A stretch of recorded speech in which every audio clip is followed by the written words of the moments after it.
Iván, soy músico independiente. Bueno, pues tengo una trayectoria ya de más de 25 años.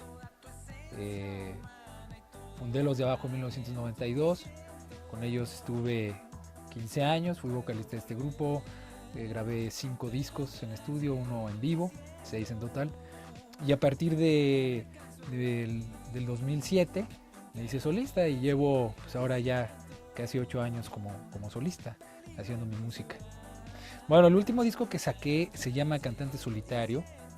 Es un disco que produjo Quique Rangel, el bajista de Café Tacuba.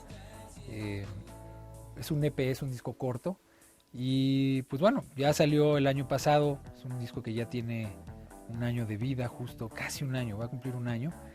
Y bueno, dentro de mi carrera como solista es el cuarto. El tercero también lo produjo Quique, se llama Errante. Y esa fue como mi experiencia, mi nexo con Café Tacuba, porque inclusive participaron en ese tercer disco José Lo Rangel, Manuel del Real, y músicos muy vinculados como a este mundo de los tacubos, ¿no? Quique fue también el productor. En este de Cantante Solitario, pues es un disco más electrónico, no electrónico, más eléctrico comparado con los otros 3 discos, y donde prácticamente lo hice con Quique en el estudio. Es el disco más rockero que tengo. Mis 4 discos, para hacer un resumen, son discos muy variados, o sea, soy de la saga de músicos camaleones o camaleónicos, que buscan todo el tiempo estarse reinventando. Entonces en mi caso me he estado buscando, no me he quedado en un solo lugar, ¿no? Y bueno, pues tienen esta particularidad de que van mutando, ¿no? Entonces si hoy es el gitano western y luego hoy es el cantante solitario, pues en realidad, aunque son personajes, pues son personajes muy diferentes, ¿no? Que no puedo volver, apuntando al cielo, y siento que me alcanzo a evadir. Con la globalización cada vez es menos difícil tener impacto en el extranjero, porque finalmente el internet es una herramienta que antes no existía, y entonces hace que tu música pueda viajar más rápido, ¿no? O sea, lo que antes sucedía con la música, que necesitaba un sello discográfico, editar la música de un músico en otro continente y tener como la suerte de que un DJ de radio pusiera la música y que esto pegara entre la gente y se pusiera de moda, o que un promotor, como pasó con Ray Cooder, los Buenavista Social Club, ¿no? Que llegó el promotor, Ray Cooder, bueno, más bien era un productor muy renombrado en el ambiente del world music con Dean Benders, y llegan y entonces sacan a estos viejitos de Cuba, sacan a los viejitos de Cuba y les hacen una película y un disco, y los hacen internacionalmente famosos cuando muchos ya están retirados. Entonces, ese fenómeno del Buenavista Social Club es un fenómeno de los 90s, cuando todavía se necesitaba que los músicos fueran descubiertos por personajes muy influyentes en la escena del mercado de la música, ¿no? Sí, entonces ese fenómeno cada vez desaparece más. O sea, ese fenómeno, ahora ya un músico pues independiente, si tiene suerte, sí, claro, tiene suerte de que lleguen personajes así como muy conocidos y lo descubran, pero pues la logra hacer, pero también se puede mover solo por la red, por el YouTube, por los streamings, por la música digital. Entonces yo creo que sí es más fácil romper las fronteras. Claro, hay mucho más competencia, así como hay más herramientas, pues hay más competencia, hay más exposición. Claro, uno tiene que ser constante y tiene que ser trabajador. O sea, finalmente el músico o el artista que logra poder trascender o estar ahí en la jugada o en la cancha es el que se mantiene activo. Dame una esperanza, que quiero invocar el lado más bestial de mi sentido. Sí, yo creo que sí.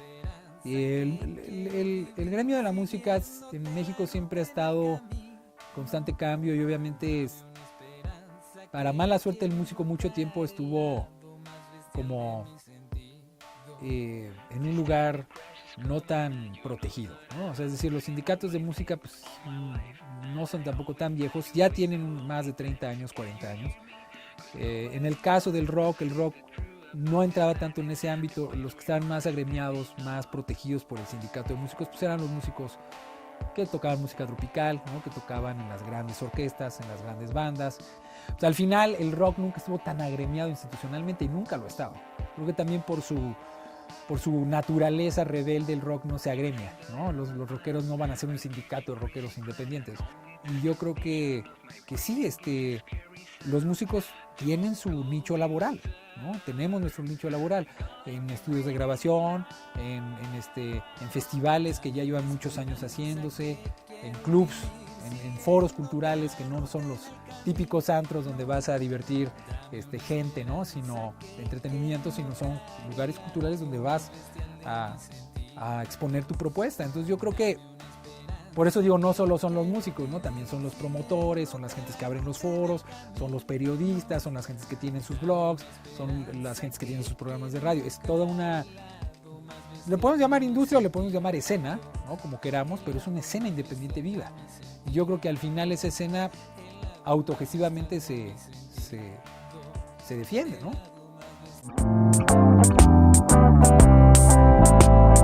Fue en una tarde mojada en soledad.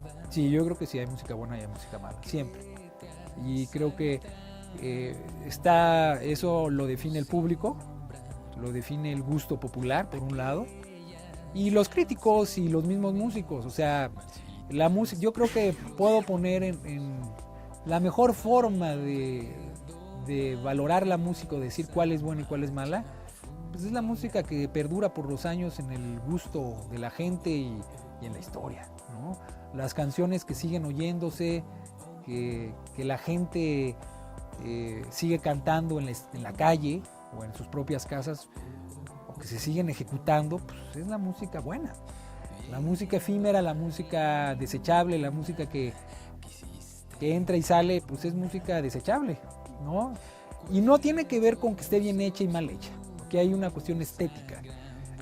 No tiene que ver con que sea música hecha por músicos buenos o música hecha por músicos malos. Tiene que ver con música que tenga esa esencia auténtica, la autenticidad, ¿no? Yo creo más en esa música. No sé cómo empezar.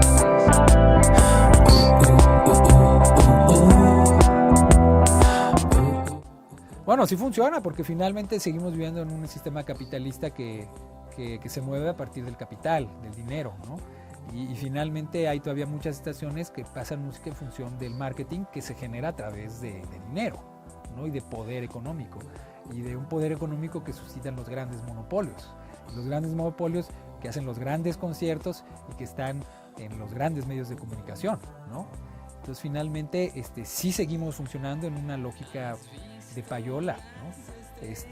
Pero eso sucede más en un ámbito de lo que le llaman erróneamente pop, ¿no? Porque para mí el pop no nada más es lo que en México conocemos como pop, como ejemplos de música de baladas, o como le llaman en inglés easy listening, ¿no? Que todo el mundo puede como escuchar y que están hechas como para sí, música como ligera, ¿no? De alguna otra manera, que tiene exposición en grandes medios. Para mí eso no es el pop a grandes rasgos, pero ese es otro debate, ¿no? Pero bueno, lo que se conoce como pop, claro, ese es como el mundo del pop, nosotros que le llamamos pop, sí, ese sería como, en ese mundo sí tienes que tener payola para entrar. Pero en el mundo de la música alternativa o del rock, o inclusive la música popular, ¿no? Me atrevo a decir que si te vas a escuchar el fenómeno de Los Ángeles Azules, que ahora, claro, los absorbe el grande mercado los va a absorber y los expone masivamente, pero finalmente su público y su música existe no por los grandes monopolios, existe porque su música es popular de entrada, ¿no?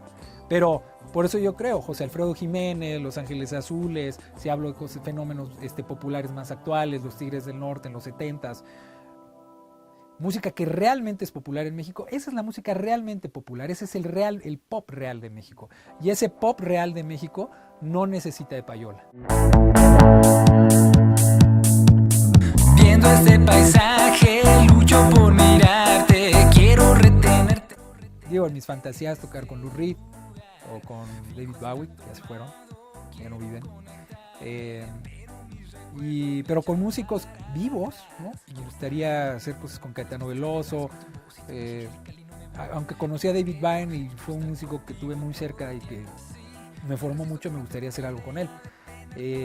Y claro, leyendas vivas como Bob Dylan, ¿no? Claro, parece algo como imposible, pero pues bueno, son músicos ya grandes, maduros, ya viejos, ¿no? Que finalmente, viejos comparado conmigo, que tengo 42 años, pues ellos ya están arriba de los 60, pero también músicos jóvenes, ¿no? De repente uno dice, pues siempre uno ve a los clásicos, a los músicos que ya dejaron historia, pero también sorprenderme y hacer música con músicos que no tienen nombre, anónimos, que de repente pueden sorprenderte y rehacerte, ¿no? Músicos que a lo mejor todavía ni nacen, que cuando yo tenga 60 años puedan llegar a recargarme, ¿no? Bob Marley, claro, hubiera sido increíble. Conocer a un Bob Marley nuevo, ¿no? ¿Tus influencias musicales? Pues son diversas. Yo soy como muy rockero desde niño. Ahora que estuvieron los Rolling Stones aquí en México en quizás su última gira, su último concierto, yo crecí escuchando a los Rolling Stones. Era como mi grupo preferido de niño, inclusive por encima de los Beatles. Pero digamos que por hablar de lo que me gustaba era el rock, ¿no? Ya después salté en la adolescencia a oír otras cosas, sobre todo más centrado a los 18 años, ya empecé a escuchar música, pues que se le llama ahora world music, precisamente David Byrne, con ese disco que hizo Rey Momo, con toda la escena de músicos de Puerto Rico, Nueva York, New Yorkers, que revolucionó también la forma de hacer rock. Fue muy criticado porque los puristas del rock no les gustó lo que hizo David Byrne, pero músicos como David Byrne, Peter Gabriel, cuando se acercaron a la música africana, a la música latina, pues me revolucionaron. Entonces ellos son una gran influencia. Tuve la suerte de conocer a ambos, de convivir con sus disqueras y con gente que estuvo con ellos. Manu Chao creo que es otro músico que me marcó. Mano Negra fue un grupo que también es una piedra angular en el rock latino por muchas cosas, aunque ellos son franceses, todo lo que representaron en Europa y no solamente en Latinoamérica. No. Claro, Café Tacuba es una banda muy influyente para mí, o sea, hablando de México, lo que ha pasado en México, y me influyó mucho de niño Alfredo Zitarrosa, toda esa parte de la canción de protesta, porque mis papás vienen de los movimientos comunistas en México, fueron parte del PCM y de los movimientos adentro de la universidad, el 68, 71, del Estunam, en fin, toda esa parte de la izquierda universitaria, pues yo la viví desde chiquito así, pero pues de todo, ¿no? Y también la música mexicana, el piporro. Claro, cuando yo ya estaba en los de abajo, me meto a descubrir que mi historia viene de, no a descubrir, desde mi papá es de Culiacán, Sinaloa, él es un culichi asentado en Culiacán que viene de Durango, de la sierra, con su familia, es una familia de campesinos, y entonces ellos emigran, son migrantes, y entonces mis raíces norteñas yo las asumo ya cuando están en los de abajo, y entonces me acerco al piporro, me acerco a los Cadetes de Linares, a todos estos músicos norteños. Hoy dejé mi tiempo estático y confuso, me siento extraviado casi al delirar.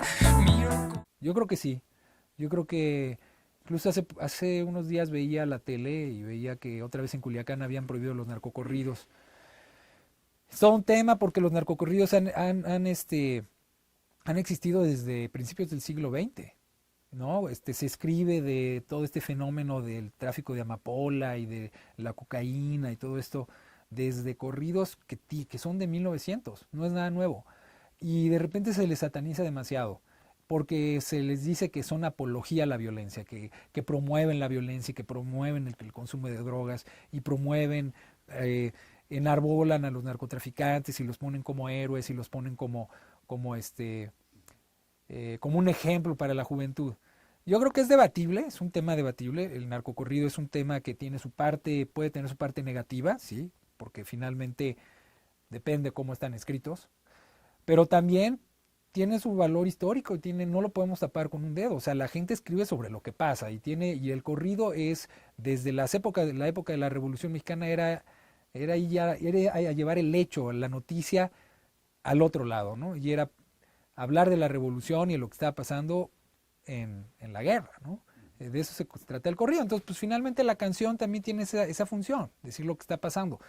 Yo creo que más allá del narcocorrido, lo digo porque está ligado al narco, la música sí tiene su función de pacificar a la gente, no solamente en canciones de corrido, sino en canciones románticas, baladas, en canciones de parodias, en fin, con varias vertientes.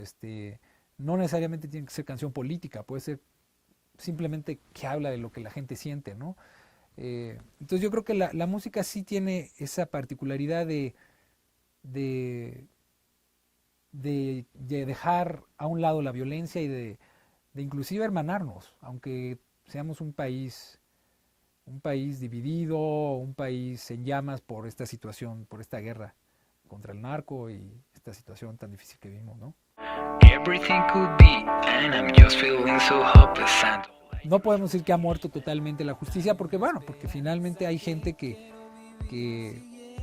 dentro de las esferas de la justicia, jueces, que de repente pueden tener un criterio para buscar la justicia, y hay políticos honestos que aunque pensemos que ya no hay, pues que luchan por ella, y hay no solo políticos, intelectuales, artistas, gente que quiere que las cosas cambien en México y que no se desmoronen, ¿no? Que no nos desmoronemos como un país a nivel mexicano. Si vemos también a nivel mundial, pues, lo que pasa en Medio Oriente y lo que pasa en el mundo, pues suena una situación muy apocalíptica de la pérdida de la humanidad como valor global, ¿no? Lo que pasa con los migrantes en Siria, en Europa, ver esta situación tan desgarradora, pues sí, uno estaría viendo como el fin de la humanidad, pero yo creo que vale la pena vale la pena buscar la justicia, vale la pena pelear por ella y vale la pena ser utopista. Dame una esperanza que quiero vivir siguiéndote la ruta en el camino. Dame una esperanza. Los derechos humanos es algo que ha avanzado. Yo creo que cada vez hay más ONGs que tienen su voz, que tienen su lugar y que pueden tener un eco, ¿no? Sobre todo en lo que hablábamos de los medios, de las plataformas digitales. Obviamente, pues, el caso de Ayotzinapa y demás, ¿no? Que, por citar México, pues uno diría, pues no hay derechos humanos, ¿no? Lo que pasó ahí, pues nos damos cuenta que estamos viviendo la misma situación que se vivía en la Guerra Sucia, pero en otras esferas, ¿no? Donde seguía habiendo desaparecidos, este tipo de cosas, pero ahora pues ya no se pueden esconder, ahora ya salen a la luz, ¿no? Las fosas clandestinas y todo esto. Entonces, bueno, creo que a pesar de que uno podría ser muy pesimista y decir no hay derechos humanos en México, no hay derechos humanos en el mundo, yo creo que sí hay las instancias para pelear por estos derechos, pero pues todavía estamos muy en pañales y tenemos que seguir haciendo redes donde los protejamos, ¿no? Como podamos, pero que protejamos, y la manera de hacer valer los derechos humanos es no silenciar las atrocidades que se hacen. Ruta en el camino, dame una esperanza que quiero invocar el lado más bestial de mi sentido. Pues sí, esa es la parte terrible, voraz de la globalización. O sea, vimos los bancos, pues ya los bancos mexicanos, pues nada más hay dos, ¿no? Y suena que cada vez va a haber menos, todo va para allá, las pocas cuestiones que no están privatizadas, pues bueno, son instituciones,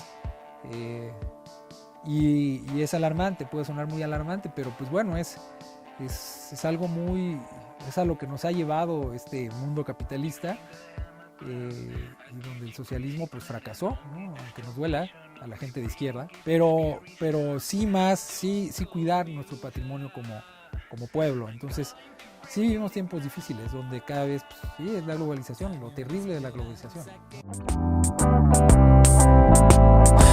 en una tarde mojada en soledad que te asaltaron